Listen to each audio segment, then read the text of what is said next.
J'aime ça, la chose municipale. Je trouve ça intéressant. Je peux juste pas m'empêcher d'en parler. Mais vouloir comprendre la chose municipale, ça, c'est complexe.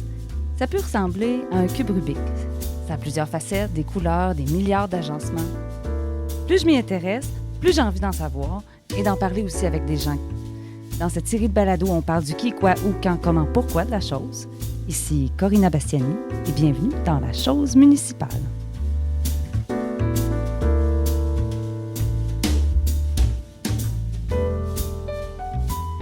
Émilie Thuillier a été conseillère de ville de 2009 à 2013 et est maintenant mairesse d'Onsic-Cartierville depuis 2013. Émilie Thuillier, c'est une femme réellement inspirante. Je l'ai connue à Sorel-Tracy dans le cadre de ses travaux de maîtrise. Son directeur de maîtrise avait un contrat à Sorel-Tracy pour la mise sur pied de l'Agenda 21 à l'époque, en 2005. Donc, Émilie Thuillier, c'est une femme qui a étudié en géographie et en développement durable. C'est une femme qui croit à la revitalisation intégrée, qui est vraiment passionnante puis inspirante, comme je vous le disais. On va discuter d'écoquartier, de droits de préemption, de possibilités, de quartier modèle, quoi. Je suis vraiment contente que tu aies fait un petit trou dans l'agenda aujourd'hui pour qu'on puisse discuter ensemble. Merci beaucoup. Merci. Avant qu'on aborde un projet en particulier, j'aimerais ça que tu nous expliques c'est quoi de la revitalisation intégrée, Émilie? Oui, en fait, c'est de prendre un endroit dans la ville qui est un peu laissé pour compte ou laissé à l'abandon, où il se passe peut-être pas grand-chose. Puis là, dans ce cas-là, en tout cas dans un cas particulier, c'est vraiment là que c'est un endroit complètement délaissé. Et de revitaliser, mais en pensant à faire des quartiers complets. Donc, on veut des villes où on peut tout faire au même endroit, puis ça fait très village du 19e siècle peut-être, mais moi je suis convaincue que c'est le 21e siècle en fait qui sera comme ça ou qui doit être comme ça. L'intégration, l'inclusion, d'avoir plusieurs fonctions au même endroit, d'avoir des endroits aussi qui servent à plusieurs fonctions. Et c'est ça, c'est de faire en sorte là, que nos espaces soient occupés, habités, optimisés, mais évidemment toujours en ayant le bien-être de la population là, dans l'objectif. Là. Puis, il y a un projet en particulier qui a fait les manchettes, qui est un exemple, qui est un modèle, en fait, inédit là, pour un développement municipal. C'est le site Louvain. C'est un peu ton bébé, je pense. Oui, puis ce qui est extraordinaire, c'est que c'est vrai que c'est un peu devenu un modèle, mais que c'est même pas réalisé.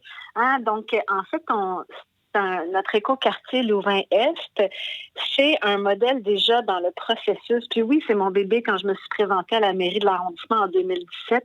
J'avais une vision très claire de comment on pouvait développer ce quartier-là, tous ensemble, avec la ville, l'arrondissement, mais aussi avec la population.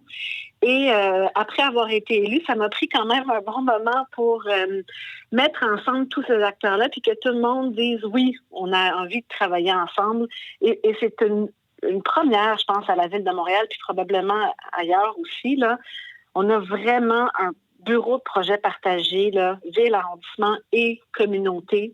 Puis on travaille ensemble à développer un projet qui n'est pas levé de terre encore, justement, mais qui retient l'attention de groupes universitaires, de groupes communautaires, de gens dans le municipal, parce que c'est innovant. Par sa structure de gouvernance? Oui, exactement, par la structure de gouvernance, puis aussi par ce qu'on veut y faire, c'est-à-dire qu'on veut y faire un éco-quartier. C'est un mot qu'on entend oui, beaucoup, à l'international, un peu ici aussi. On aurait pu peut-être choisir un autre terme, mais c'est quoi un éco-quartier? Ça représente vraiment. C'est quoi un éco-quartier? Ouais, pour nous, effectivement, c'est pas nécessairement défini au Québec, alors qu'en France, ils ont plus des définitions plus théoriques, formelles. Mais pour nous, un écoquartier, donc c'est un quartier qui s'inscrit dans les valeurs écologiques, mais socio-écologiques. Donc, c'est un quartier complet, justement. C'est un quartier où on va retrouver évidemment de l'habitation, mais où on va avoir les fonctions pour répondre aux besoins primaires, on va dire, là, d'une population qui habite sur place. Donc, des commerces, une école primaire, un centre communautaire, des espaces pour jardiner, un parc, un boisé, tout ça pour faire comme une grande partie de nos activités quotidiennes sur le même site, donc en utilisant la mobilité durable, douce, en étant à pied, en vélo. Un site qui était désaffecté, là. Ceux qui ne connaissent pas le site Louvain, c'était plus ou moins... c'est un terrain délaissé, là. Oui, en fait, c'est quand même un grand quadrilatère où il y avait une grande cour de service, des bâtiments municipaux qui beaucoup, mais qui a encore certaines activités.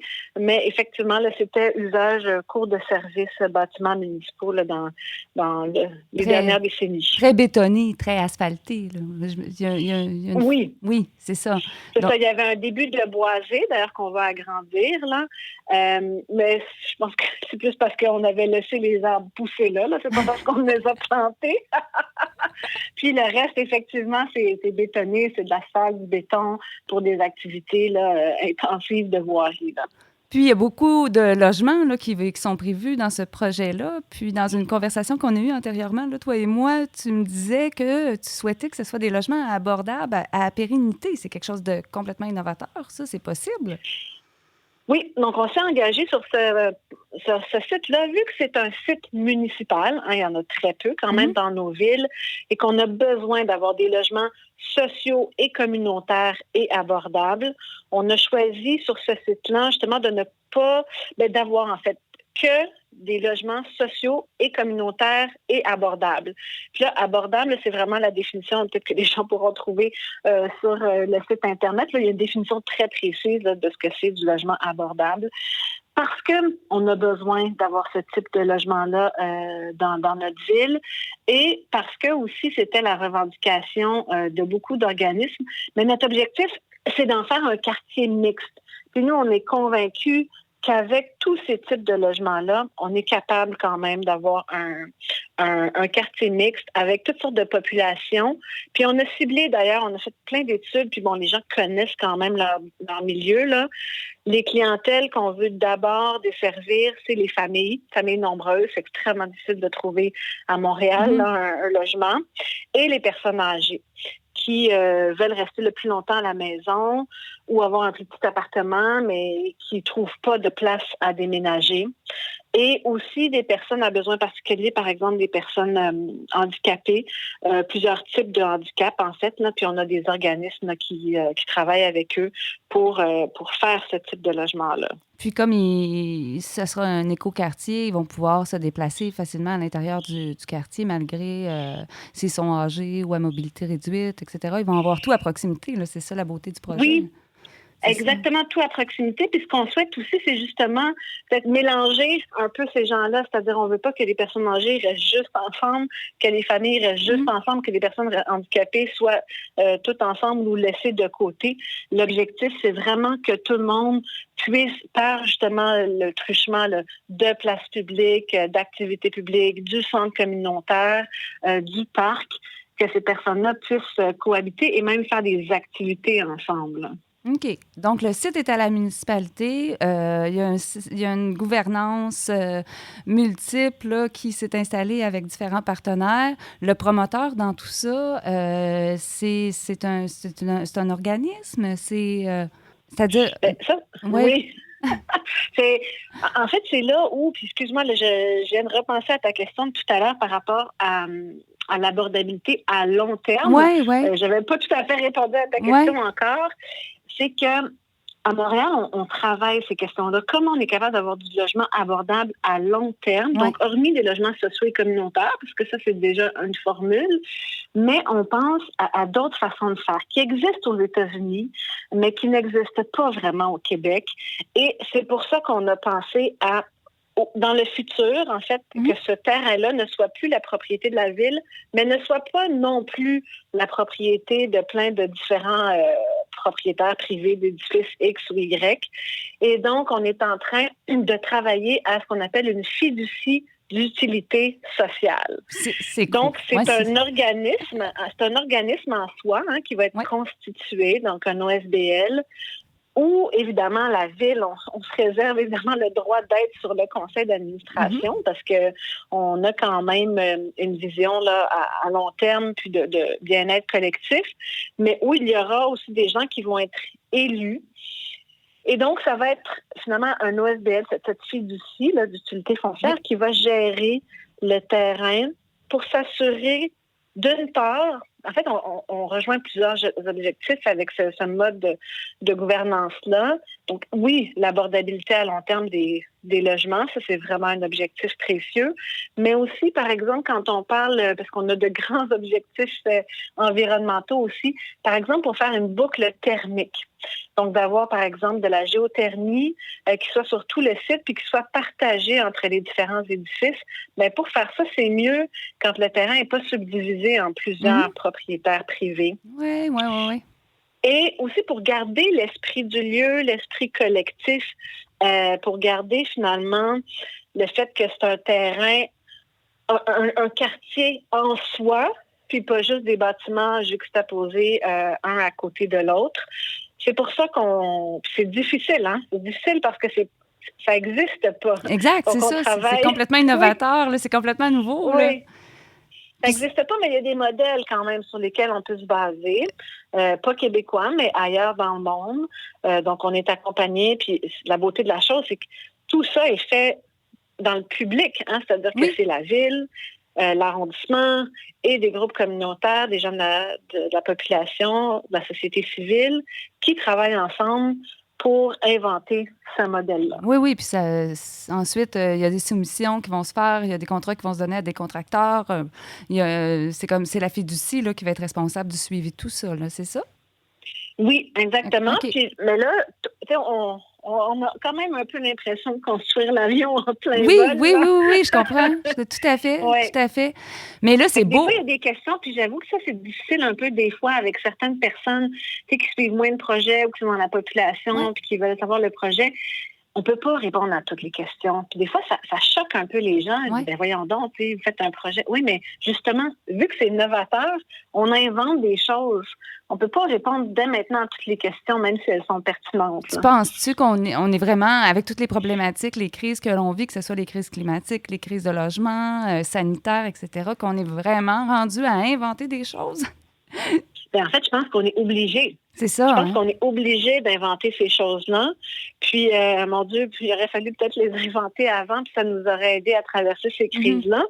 Mais nous, on a vraiment la prétention, peut-être, là, de dire que c'est par ces modèles-là qu'on va être capable de traverser des crises. Oui. Oui. Puis il y a une adhésion de la population, elle est nécessaire, j'imagine. On peut pas passer à côté. Là. Oui.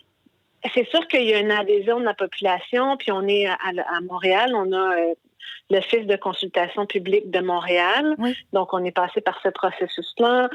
D'ailleurs, dans le rapport de l'Office, mon Dieu, j'avais jamais vu un rapport comme ça. Ils étaient même, eux, enthousiastes par rapport au projet, avec certaines recommandations, évidemment, que nous avons suivies, d'ailleurs, pour la grande majorité. C'est sûr que c'est pas tout le monde qui est d'accord. Dans le sens où, tu sais, quand on parle de logements sociaux, de logements communautaires, de logements abordables, c'est pas pour des familles aisées, par exemple. Effectivement, ça peut faire peur ou on peut ne pas être d'accord. Mais c'est quand même, tu sais, il y a des besoins incroyables. Et la façon dont on pense être capable d'organiser ce terrain-là, puis justement, on ne fait pas juste construire puis laisser les gens à eux-mêmes. Justement parce qu'il y a cet accompagnement avec la fiducie d'utilité foncière, avec, il va y avoir de la vie sur ce terrain-là. Nous, on pense vraiment qu'on va arriver à faire un beau milieu de vie inclusif et qui soit ouvert sur le quartier aussi. C'est-à-dire que tout ce qui va être sur ce nouveau terrain-là va être accessible aux gens qui habitent à proximité. Donc, on passe au centre communautaire, au commerce, aux espaces pour jardiner, au parc, à la place publique, au boisé. Toutes ces choses-là vont être accessibles. Puis, et ils en ont besoin aussi, même l'école primaire. En fait, je ne sais pas si je l'ai nommé, mais il y a une école primaire aussi qui serait là. Donc, c'est un plus pour les gens qui habitent aussi à côté du quartier. Mais c'est sûr que c'est un grand changement parce qu'en ce moment, il n'y a comme rien là. Oui. Donc, c'est un changement. on est là pour accompagner un peu les gens dans ce changement-là, mais c'est quand même un projet globalement là, qui a recueilli une bonne acceptabilité Mais vous êtes sociale. chanceux, vous aviez un grand terrain municipal, vous aviez comme une base facilitante, là, si on veut, pour un projet comme ça. Est-ce que tu penses que c'est quelque chose qui pourrait se transposer dans un milieu bâti? Mais juste comme ça, là, tant qu'à justement à imaginer, à être créatif, j'imagine qu'une fiducie pourrait revitaliser un quartier bâti. C'est quelque chose qui pourrait exister éventuellement. Bien, ce qu'on voit, par exemple, dans des modèles, par exemple, aux États-Unis, c'est des fiducies ou des organismes, là, peut-être des OSBL, qui achètent des bâtiments et plus ou moins de bâtiments dans un même secteur et qui les convertissent, justement, ou qui achètent des petites parcelles et qui les construisent de cette façon-là.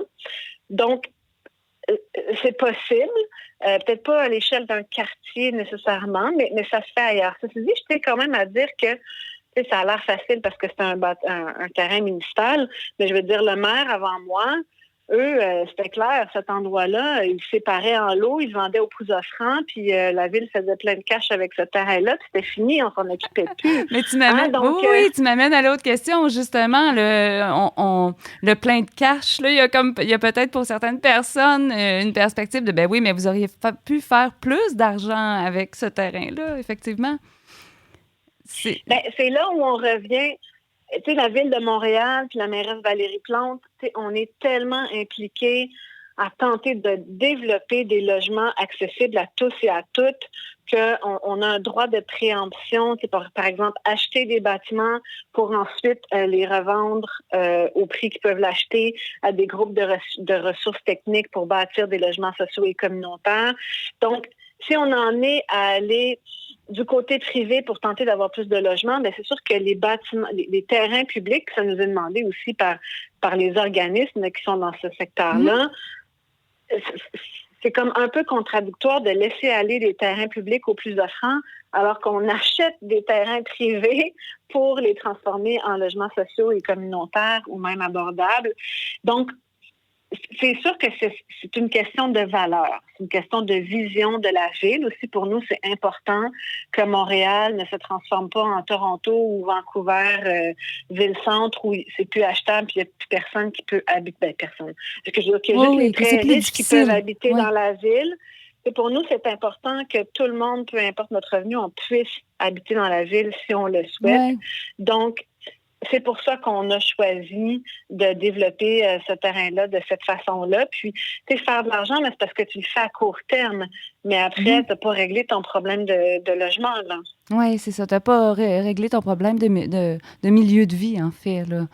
Aussi, tout à fait. Mais j'entendais justement Mme Plante au sommet sur le logement la semaine dernière parler du droit de préemption qui est tout nouveau là, pour les municipalités. Là. Puis vous êtes une des municipalités à avoir sauté sur la possibilité. Là, vous êtes la municipalité. Oui, c'est ça. C'est quand même un droit qui donne une perspective intéressante là, pour l'avenir. Là.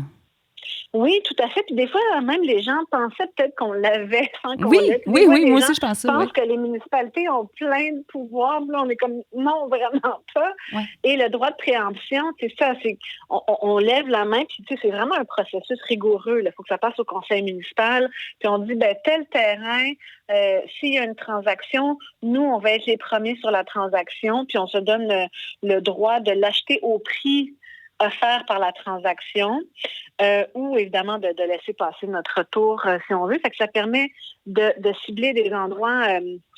Il y en a des endroits vraiment particuliers où on en a besoin pour revitaliser un secteur précis. C'est sûr que si le prix est exorbitant puis ça ne marche pas, ben on laisse tomber après. Mais le droit de préemption aussi, on l'utilise pour des milieux, pour faire des parcs ou des espaces verts aussi. Il y a des terrains qu'on souhaite acheter pour garder en espace vert ou transformer en espace vert. Puis ça, ben, c'est des lieux que ça ne peut pas être le terrain à 3 kilomètres. Parce que c'est à cet endroit-là particulièrement où il y a l'espace vert. Donc, c'est là où le droit de préemption est très intéressant, c'est que ça permet de cibler un terrain en particulier. Oui, puis c'est un tout nouvel outil là, qui est méconnu par plusieurs encore. Là. Oui. Oui. Un secret pour, je sais pas, l'ingrédient secret pour une revitalisation réussie, selon toi? C'est la confiance. C'est de se faire confiance entre nous. Puis c'est difficile, la ville, puis les organismes communautaires ou la population, puis on n'a pas les mêmes missions, on n'a pas les mêmes points de vue souvent, mais c'est de se faire confiance et de travailler ensemble et que chacun fasse ça dans le quoi il est le meilleur. On ne peut pas se substituer à l'autre, mais on doit travailler de plus en plus. On a tous des ressources qui ne sont pas infinies, là. On est obligé de plus en plus à mettre nos ressources ensemble pour un projet commun. Je pense que c'est vraiment ça. Oui, puis il y en a plein de projets communs dans ton arrondissement. En plus j'ai consulté aussi le plan directeur de développement des berges. Ça m'a fait beaucoup penser à Sorel-Tracy. Oui, mais l'accès, c'est un axe, c'est parce que tu as étudié en géographie et en développement durable. Puis je pense que c'est cette vision-là que tu apportes comme mairesse. Puis dans les actions, c'est marquant, en fait. Ben, j'espère. Mais effectivement, pour moi, le milieu municipal, tu sais, des fois, les gens me disent, parce que ça fait quand même 13 ans que je suis élue, oui. Mais tu sais, est-ce que tu vas te présenter au provincial, au fédéral? Je dis non. Pour moi, le milieu municipal, c'est le milieu où j'ai envie de travailler parce que justement, on est sur le territoire. C'est ça là, qui me branche. Ouais. C'est le territoire, c'est qu'on travaille sur des projets qui sont ancrés, on organise des mouvements, on essaie de trouver des solutions pour les gens. Donc, c'est vraiment ce qui vient me chercher. Puis c'est pour ça que je fais de la politique. D'ailleurs, moi, j'ai jamais pensé dans ma vie faire de la politique. Là. Jamais. Mais c'est ça. C'est de travailler sur le territoire avec les gens. C'est ça qui me passionne. Tu n'avais jamais pensé faire de la politique? Ah, mon Dieu, non. Moi, je viens d'une famille... je sais que mes parents allaient voter, mais je ne savais même pas pour qui allaient voter. Je n'ai jamais fait partie de parti politique. Pour moi, la politique, c'était fait... Puis, la politique a beaucoup changé, il faut le dire, dans les 10-15 dernières années. Mais pour moi, la politique, quand j'étais jeune, c'était pour les notables. Puis moi, mes parents sont immigrants, ça paraît pas parce qu'ils sont français, là, mais pour moi, c'était les notables de la place qui étaient les politiciens. Jamais j'ai pensé que je pourrais faire ça. Puis j'étais timide. Ben, je suis encore timide, mais ça se travaille. Donc, jamais j'aurais pensé que je pouvais faire ça. Mais c'était quoi l'élément déclencheur réel? Ben, c'est vraiment Projet Montréal, hein? C'est le parti c'est la vision. qui a été créé en 2005, c'est ça. Puis moi, en 2005, je terminais ma maîtrise en développement durable. C'est des amis qui m'ont invité aux réunions là, de Projet Montréal, un parti qui naissait. Et moi, j'avais travaillé justement en développement durable dans ma maîtrise. Puis là, c'était vraiment la question qu'on se posait. C'est, OK, le développement durable, là, au-delà du terme galvaudé. Comment on le met en action? Au municipal. Ouais. C'est quoi les actions concrètes qu'on peut faire, les gestes qu'on peut poser pour aller vers plus de durabilité dans notre ville. Puis moi, j'ai travaillé, mais sur le programme. J'étais dans les idées, puis je trouvais ça magnifique. Puis quelqu'un m'a dit à un moment donné, mais toi, tu as travaillé sur le programme, tu penses à des choses. Là, tu donnerais ça à quelqu'un que tu connais pas ses valeurs. Tu lui dirais, vas-y, va te faire élire. Puis après, dans quelques années, qui te garantit que cette personne-là va prendre les mêmes décisions que toi, tu aurais prises, avec ton système de valeurs, avec tes connaissances? Et je me suis dit, c'est vrai. Puis en fait, c'est surtout que je me suis lancée un peu les yeux fermés en 2005 dans une campagne électorale sans savoir ce que c'était. Et j'ai beaucoup apprécié mon expérience de parler avec les gens, de faire du porte-à-porte, de planifier des projets. Et donc, je me suis comme sentie là, vraiment, c'est de passer dans l'action, puis dans l'action collective. C'est surtout ça aussi que je trouve important, c'est qu'on travaille pour et avec les gens. C'est vraiment de faire le collectif, d'aller au-delà de l'individuel. Oui, puis je le disais au début de notre conversation, je te trouve énormément inspirante dans ce volet-là parce que tu prouves que c'est possible, en fait. Tu prouves que c'est possible d'aller au-delà de l'individuel puis de mettre en action ces grands principes-là de développement durable, de revitalisation intégrée, puis d'aller de l'avant. Donc, merci pour ce que tu fais, parce que j'imagine très bien comment des projets qui sont embryonnaires peuvent devenir éventuellement des exemples puis peuvent aider l'ensemble des autres municipalités au Québec, là. Mais on le souhaite, puis moi, je trouve qu'il y a des projets extraordinaires partout, mais que malheureusement, ils ne font pas la manchette. Parce que des fois, ça intéresse moins les médias, parce que justement, c'est trop beau, c'est trop le fun. Ouais. Et donc, vraiment, j'invite les gens à s'intéresser à ce qui se passe chez eux. Là. En général, il y a plein de choses intéressantes qui se passent. Tout à fait. Merci beaucoup, Émilie. Merci. Merci, Corinna. À bientôt. Oui, au plaisir.